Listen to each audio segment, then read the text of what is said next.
How would you feel if your neighbor called the cops on you 12 times for something you didn't even do? Now imagine the police showing up at your door week after week for months because one person decided to make your life miserable. Well, that was my reality at 24 years old. And the day karma finally came for her, ooh, it was glorious. If you've ever dreamed of watching a petty, entitled person get exactly what they deserve, hit that like button, subscribe, and settle in, because this story is going to be one of the most satisfying pieces of justice you'll hear all week. I was 24 years old, living in this 18-unit apartment building that honestly felt like it was made out of cardboard. You could hear everything. A door slam on the third floor? I'd hear it from the first. Someone sneezing in their kitchen?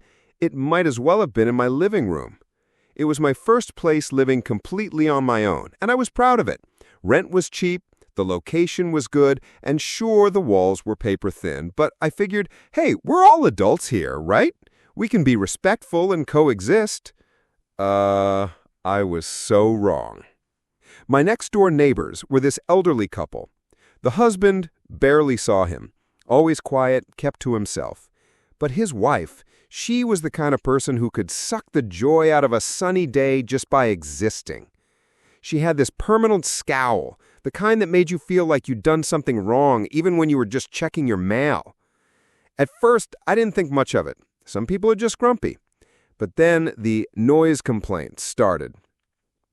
One evening, I'm in my apartment, just watching a movie, not blasting it, not having a party, just sitting on the couch, volume at a perfectly reasonable level. Suddenly, knock, knock, knock. I open the door, and there they are, 2 uniformed police officers.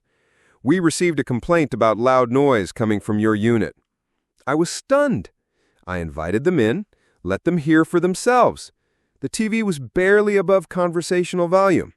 They kind of exchanged a look and said, this isn't really excessive, but maybe just turn it down a little. I nodded, still confused. Over the next few weeks, it happened again and again. Sometimes I'd be listening to music while cooking, sometimes watching TV, sometimes not even playing anything at all, and yet, knock, knock, knock, cops at my door.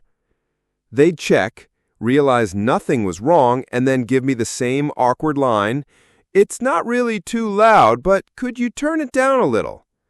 By the 4th or 5th visit, I started feeling humiliated. My other neighbors would see the police at my door and probably think I was some wild party animal. Meanwhile, I was a young guy just trying to live his life. By about the 12th visit, yes, 12th, I was at my limit. The officers knocked, I opened the door, and before they could even speak, I sighed and said, "Let me guess, noise complaint." They nodded. I gestured to the TV. It was playing softly, background noise at best. "This is ridiculous," I said. "Isn't there some kind of penalty for wasting police time with fake calls?" They looked at each other, and one of them said something vague like, "Well, it depends. We can take action if it's a repeated false report." And then he trailed off. But I could tell. The wheels were turning in their heads. And that was the last time the police ever showed up at my door for her complaints. Weeks went by. No cops, no knocks, just peace and quiet. Then one afternoon, I ran into our building's janitor while checking my mail. He gave me this sly smile and said, "Hey, did you hear what happened to your neighbor?" I shook my head. "She was bragging to me the other day about how she got you in trouble, but apparently she got a huge fine from the city for making false reports to the police."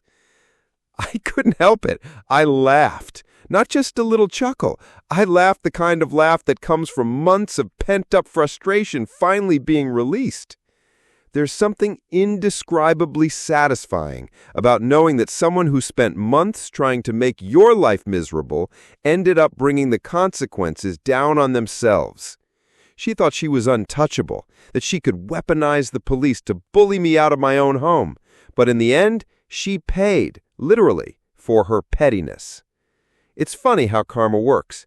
Sometimes you don't even have to lift a finger, you just have to stand your ground, stay patient, and let the universe do the heavy lifting. If this story gave you even a little satisfaction, hit that like button. It really helps the channel. And tell me in the comments, what's the pettiest or most ridiculous complaint you've ever gotten from a neighbor? Don't forget to subscribe for more real-life stories of instant karma and sweet, sweet revenge. From that day on, she never made eye contact with me. She'd shuffle past me in the hallway, suddenly very interested in the floor tiles. No more complaints, no more harassment, just blissful, well-earned silence.